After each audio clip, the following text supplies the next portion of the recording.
ছেলেদের জীবন যতটা সহজ মনে হয়, বাস্তবতা ঠিক ততটাই কঠিন। সবার চোখে একটা ছেলে যতটা স্বাধীন, বাস্তবে একটা বয়সের পর সে ঠিক ততটাই পরাধীন। একটা ছেলেকে কখনোই দায়িত্ব শেখাতে হয় না, তার উপর ছেলেটা যদি হয় মধ্যবিত্ত, তাহলে তো শেখানোর আর কোনো কথাই আসে না।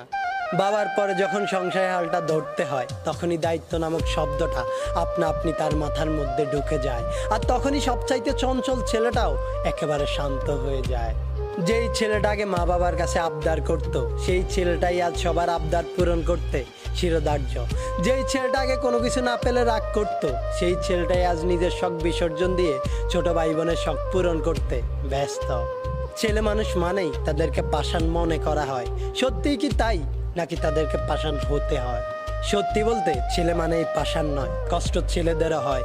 একটা মেয়ে চাইলে কান্না করে তার মনের কষ্টগুলো সবাইকে বলতে পারে, কিন্তু একটা ছেলে চাইলেই তা করতে পারে না, কেননা ছোটবেলা থেকেই ছেলেদেরকে শিখে